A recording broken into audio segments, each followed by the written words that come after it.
The country we are living into, it is somehow. Rufai Oseni, the channel TV presenter, he has come very, very hard on the Tinubu government and on the Kwara State governor, and concerning the kidnapping and the buying of people. Those kidnapper, those terrorist group went to the church to kidnap more than 20 something group of people and also buy some people. So you have come on the governor and on the security men, the way they treat those terrorists by freeing the people and about those who kidnapped them, and they did not call them to justice. So what is really happening? And they have now come and start asking the governor and the security men that went there to negotiate and to rescue or to release, to free those people that they kidnapped, that they should come out and explain to Nigeria what really happened between them and the bandits boys. Because in Nigeria, once they kidnap people, before you know, you will see the security men that will come and they will claim that they have freed those people, they have released those people without any process of look at the way and look at how they get and look at how they free those people. What you'll be hearing is that they have freed those people. So, and now Rufai Oseni is asking a lot of questions. In this video, you are going to hear everything by yourself, and also the governor interview where he was explaining how and the way they do all those things. And so, in fact, this video is a lot of things. It's a lot of things. Why in the Nnamdi Kanu issue that did not even kill or do anything wrong, before you know they sentence him life imprisonment. Is all those things is what he's asking the government of Nigeria, and that they need to answer. So as you're about to watch, like, subscribe, and share the video to go around, let others see things going on in the country. Rufai Oseni of Arise TV has a lot of questions for Tinubu, T-Pain. And I don't think Tinubu can provide answers to these questions raised. Ruf, you want to know, how did these 38 people, kidnappers, kidnapped in Kwara State, how were they rescued? The second question, how did you negotiate with the bandits and imprisoned Nnamdi Kanu? Make it make sense. Rufai say he is confused. The thing they confuse him. Because the government of Nigeria told us that those 38 men and women were kidnappers kidnapped in that church, in that Kwara church, that they have been rescued. And people are anxious, people are inquisitive. People want to know the methodology they used in rescuing them. Did you rescue them or did you release them? Because before this rescue was made, or this their rescue mission, the bandits demanded 400 million naira per person head. Either the family members will pay for the 100 million naira ransom money, or the government of Nigeria will take it upon themselves to pay. Okay, 2 days after this demand, we are now hearing everywhere the government of Nigeria is now giving press release that they have been successfully released, rescued, not released. We now ask them, which method did you use? Which strategy? Did you negotiate? They said they did not negotiate though. They are lying that they did not negotiate with the bandits, with the terrorists. Did you pay ransom? They said they did not pay. So how did you? They say there's a way they did it. They made a call. They tried to not to use the kinetic way. The non-kinetic approach is the best. When you use kinetic, there will be casualties. A lot of people, those church members, then feel by while you are trying army and the bandits are trying to exchange fire. Some people, a lot of them might, just like bite or be bite along the line. Rufy now say, okay, after they release them, after, because release and rescue is not the same. Rescue means that army, Nigerian army, that went for the rescue mission, and the bandits then go exchange fire. Maybe there is a way they mount themselves, try not to injure those victims, and disarm the bandits or the terrorists. After disarming them, they will now arrest them and now rescue the victims. If you say that they were released, that means you paid the 3.8 billion the terrorists demanded. Which one did you do? They are still using the word rescue. Rufai now say no, it doesn't make any sense. It does not make any sense. You cannot rescue them without arrest. You cannot rescue them without one of the terrorists. They never carry gun, break one or two person leg. If you rescue them, 2 or 3 bandits must go down. Even if those victims, something could happen to them, but you cannot rescue them without casualty. That is the truth. Now, let us hear from Bayo Onanuga. This is Bayo Onanuga explaining for TV how those 38 people were rescued. That means they even get phone number of bandits. Tinubu get the phone numbers of bandits. First of all, what can you tell us about how the 38 worshippers at that church in Eruku, Kwara State were rescued? Well, I think after the incident happened and the DSS and the military were involved in the rescue efforts, I think they got in contact with the bandits to release those people unarmed. And I think finally on Sunday, they were able to get them out unarmed. So they basically know who they are. Well, and, because when you say rescue them, yeah, did they actually the security physically people, go there and get them out? The security people, at the risk of revealing how they do their work, they do have a way of tracking these people. Right. So they know what's going on at any point in time. What sometimes restrains them from going after them is the risk of collateral damage. Of course.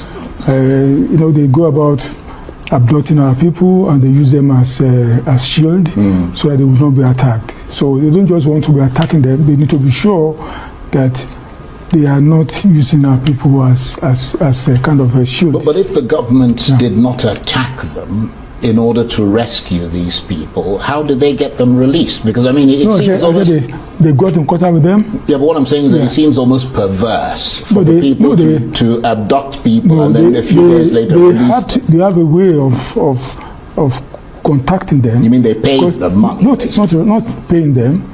They know the risk. If they keep those people with them and they're saying release them, they know that the next thing will be for the government to embark on a kinetic action and attack their base. Yeah, but they killed people. But that's risky.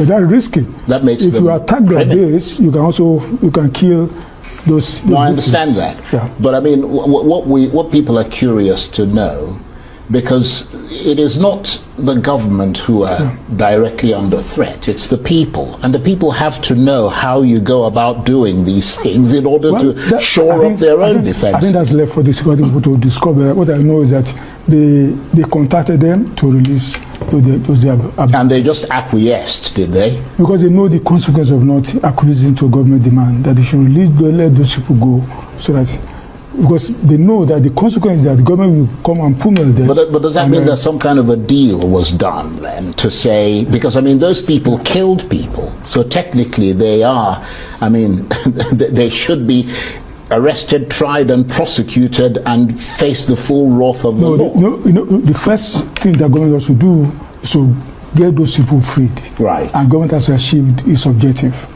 As of next level action, it's left for the security people to take. I don't want to second guess them.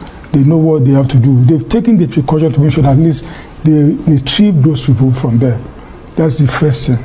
So the next line of action is left with. I don't want to be talking about. And that is all the people who were abducted. All of them. Right. All 38 of them. So is it that you people didn't arrest them? You didn't exchange fire with them? You negotiated with them? and you left them to go like that so that they will go ahead and kidnap another person, just like they have done. So, I mean, I shudder in righteous disbelief at what is truly happening in Nigeria as we speak.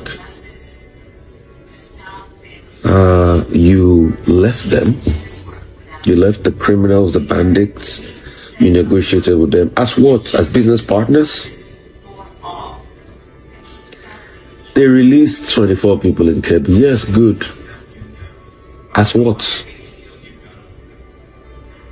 And you didn't arrest them. So is it that you just negotiate with them and they leave the people like that? Was ransom paid? Wait. Should the government even be negotiating in a case where the government is supposed to have the superior firepower?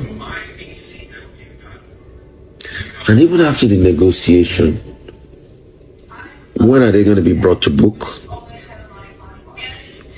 So is it that as they release the people freed, now that they are not going to face justice? I mean, is that the case? I mean, because I don't... Can somebody explain these things to me? I mean, am I being stupid?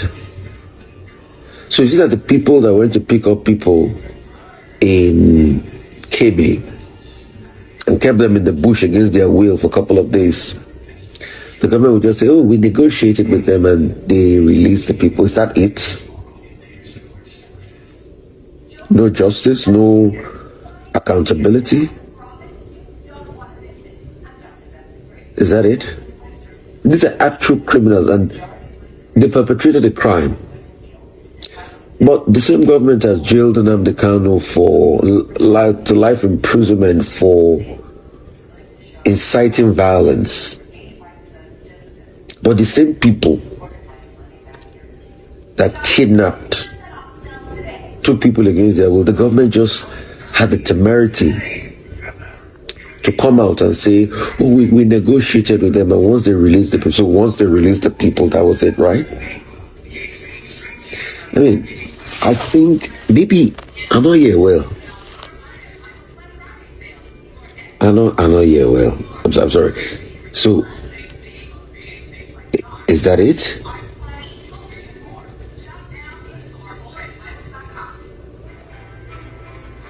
Is that it? So you come and you say, oh, you negotiated with them, and that's the end of it, right? I think I'm probably stupid. Maybe I didn't hear very well when Mr. Onanuga talked about it. And other people too have been released in that same fell swoop. So is it the negotiation that went on, or we actually engaged with them? So, wait a minute. When some bandits were caught on camera saying that we're close to the government and we'll stop when they tell us to stop, so does that make any sense now?